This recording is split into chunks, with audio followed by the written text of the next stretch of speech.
welcome to Advice for Grad Students. I'm Phil Hahn, and with me today is a friend and colleague, Jon Lindsay, who's an associate professor at Georgia Tech. Welcome, Jon, to Advice for Grad Students. Thanks, Phil. It's great to be here.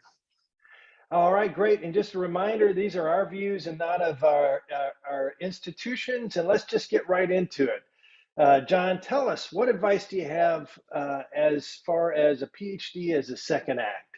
All right. Well, Phil, this is a great topic for you and I to be talking about. Both of us had careers in the military before, for some reason, we decided to go into academia. And, you know, on the whole, for me, this has been a good experience, but there are some mixed aspects as well that I wanted to talk to. So, you know, we may have some students out there that are watching this, and maybe they were in the military or policy, or they were out making a lot of money before they decided to become an academic and make nothing. And you know, let's maybe kind of just talk about some of the things, at least that I've experienced. Again, this is all my own experience. Your mileage may vary. You know, the MIT SSP program was great because I think that there were several of us, you know, you, me, Colin Jackson was there, and he had a prior life in business and in the military, you know, and all of these guys and gals brought, you know, a different perspective than you saw from other places. And I think it really, you know, enriched the conversations. And I think a lot of the other students got a lot out of it as well.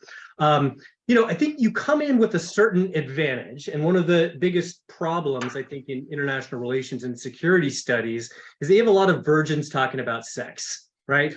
They've never been there. They've never done that. You know, they don't really have in their bones what conflict looks like and means. And, you know, you've got that, right? If you come from the military, if you come from the business, you probably have kind of a competitive sense, or at least you know, stewed in a big bureaucracy. So you understand how management works and rules work, and how, you know, stupid people can be when they're trying to coordinate large projects. I think that this kind of like in your bones feeling for how large organizations work when they're trying to cooperate or compete is just utterly invaluable. So whether you choose to make those intuitions explicit or not, that's great, but you know, it is there and it is available.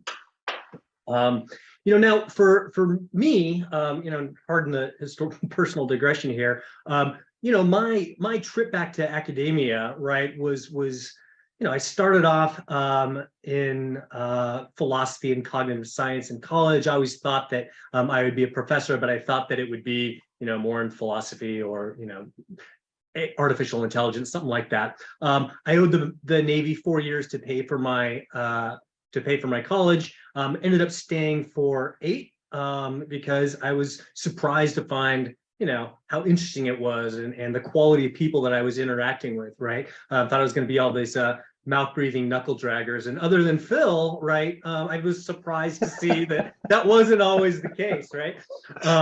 You know, so you know, I was interested in the same questions about how does information work? How do people make sense of the world? How do they use technology to do it? But suddenly I was interested in that in, you know, a more conflicted strategic environment. And I knew nothing about strategy and social science. So I thought, well, what the hell, I'll get my PhD in it. I don't necessarily recommend that any of you make decisions like this, right? I don't think I totally realized that I would need to be a political scientist once I got a political science PhD. I was more attracted to MIT, quite honestly, than the discipline. I was like, okay, this has all the pieces and parts and people in place to do interesting interdisciplinary work and look at it. You know, and so I very much built on my own, you know, experience as an intelligence officer in the Navy, thinking about how to put together, you know, large systems and bridge the divide between intelligence and operations. Sometimes things went well, sometimes things didn't go well. And I wanted to try and understand these processes of perception through an organizational and strategic lens. So for me, having that practical experience was great, because I mean, it went directly into my dissertation and eventually a book. So you may or may not, you know, explicitly use your experience, but it was great.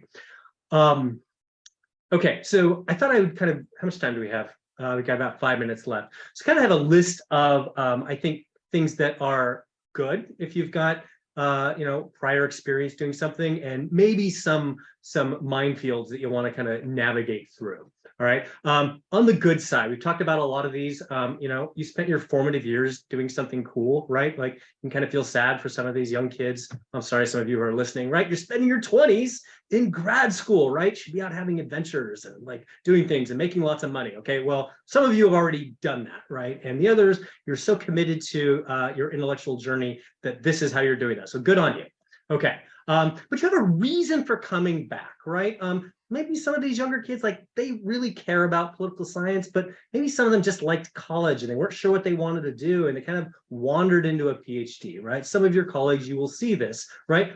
You presumably like walked away from a career and opportunities and money-making opportunities, and you knew why you wanted to do this, right? And knowing that is so important, right? I mean, like as Phil knows, like that's half the battle of the PhD, right? Figuring out why the hell you're there, what you're doing, why you're gonna like be alone and struggling, by yourself in the library with all of these things. If you don't understand that, like then it's gonna take you 6 or 7 or 8 years, like some of our colleagues do. But you take a guy like Ken Pollack, who was a CIA analyst, came to MIT. He's like, I want to understand why Arabs suck at war, right? And that's going to be my dissertation. And every single class he took, right, he wrote a paper that was a chapter that in his dissertation, and then he kind of wrote and rewrote it and like got it out in 4 years, and it became a great book. Okay, so like that was a guy that was totally focused, and we've seen others like that. Okay, so you'll probably get done faster because you know what you want to do. You've got contacts and opportunity out in the real world that can help you with your field work. Maybe you'll be, you can do what I or Phil kind of did. We're like, we have something, we're curious from our previous life. We want to do some academic study of it. Maybe you're like sick of that. You want to just totally remake yourself. Well, like this is an opportunity to really take the time and do something really, really different, but on this more mature foundation. So, and finally, I want to say, I think, now that I've sat on some hiring committees, I would say that practical experience is a huge plus in the job market, caveat, as long as you do the work, right? It is not a substitute. You've got to have the academic excellence. You've got to have the publications. You've got to have all of that. But if on top of that, you've got, this maturity, and that's great. That's good too. Okay. So those are the good things. What are some of the dangers, right? One is like, let's face it, there's just going to be an age difference. Part of that's awesome, right? You'll be exposed to like a different generation and different ideas, right? But sometimes like they'll just be a mismatch, right?